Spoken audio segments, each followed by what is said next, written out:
when we were climbing up the pyramid, and we spent some time at the very top of the pyramid. I had a strong feeling that I need to sit down on a specific place. The top of the pyramid is marked with a special small metallic thing, but I didn't pay much attention to this. I just was listening to my intuition and sat down where I wanted to. I spent the time on my own. My friends were wandering around the place. The sun was shining, and after some time I felt rather tired. I thought it was because of the strong sun shining. But in the evening, when I went into the bed, I realized that my body is shivering, that it's vibrating, and that I can feel it directly on my physical body. That something important happened when I spent the time at the top of the pyramid. And I realized then that maybe I was sitting in the radius of either electromagnetic beam or ultraviolet beam, which is coming from the top of the pyramid into the cosmos, into the space.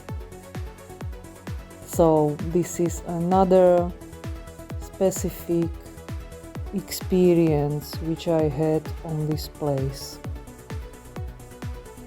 When we were going down the hill from the top of the pyramid of the sun, a friend of mine told me, "Katka, just have a look on this side of the pyramid. This is the side where the flood was, the floody side."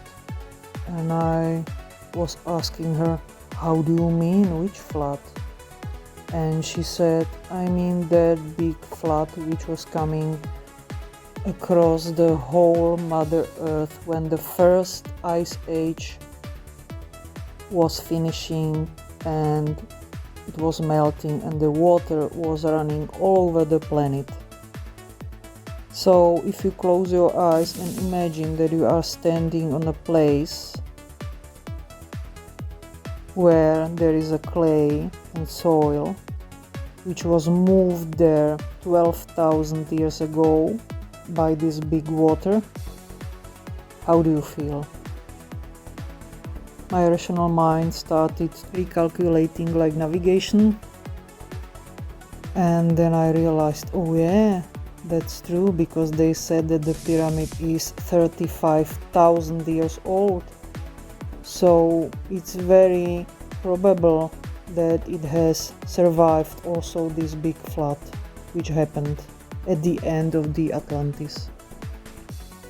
So if you imagine that you are standing on this material which was moved there 12,000 years ago, on this structure, and the structure was not harmed at all except the soil which covered the structure, how do you feel?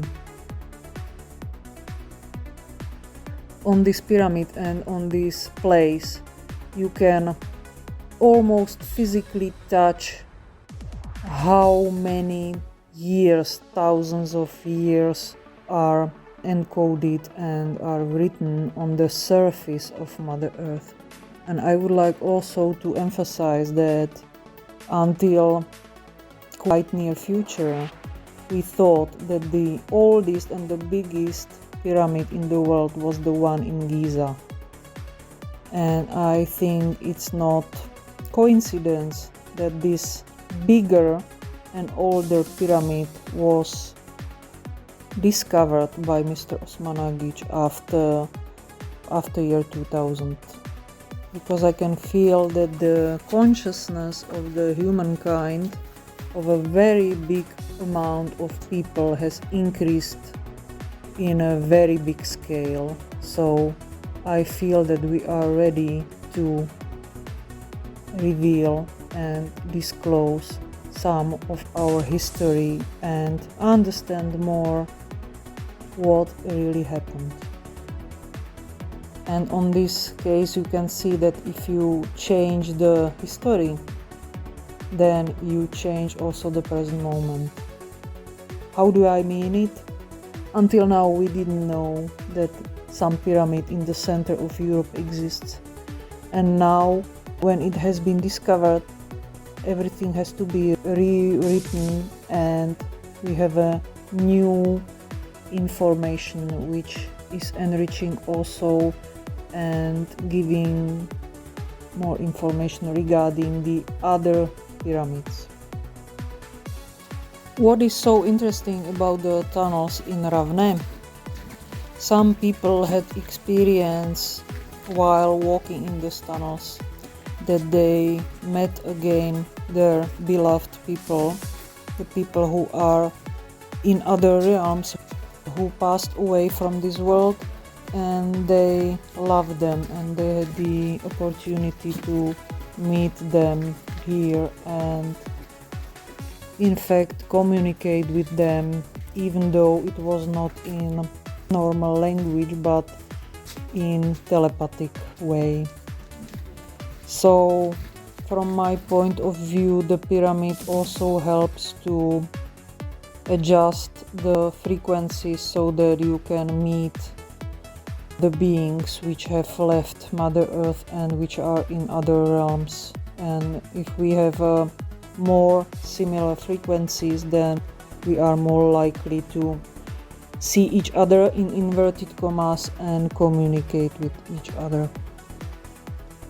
Some of the people had experience in the tunnels with connection with the megaliths which are inside. The megalithic stones were made of two parts, which is possible to detect thanks to the layer which is between them, and inside of the megaliths there were the crystals. It was also very interesting, this experience, because I have never experienced this in my life.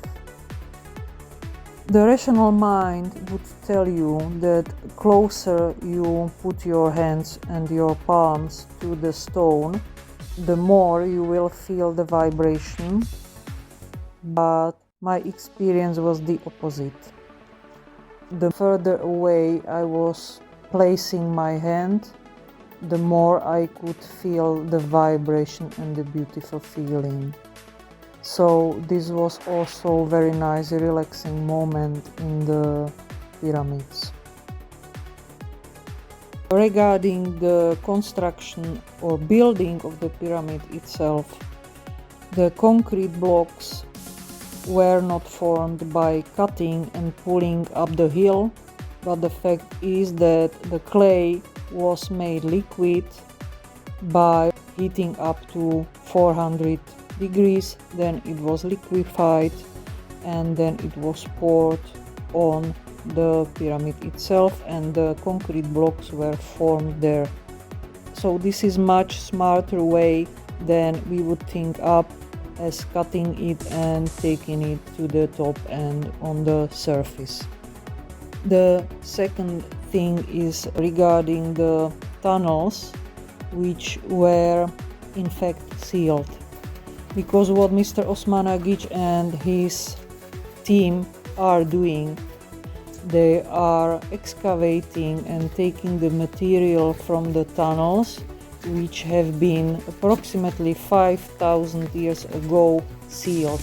This means pyramid was created approximately 35,000 years ago, also with the tunnels later on, and then 5,000 years ago the tunnels were filled up and the pyramid was sealed, most probably to prohibit human beings from getting some knowledge, and the reasons might be various. Maybe the human beings were not ready for this, or maybe the humankind had to undergo some process during which they shouldn't have access to this information and to this technology.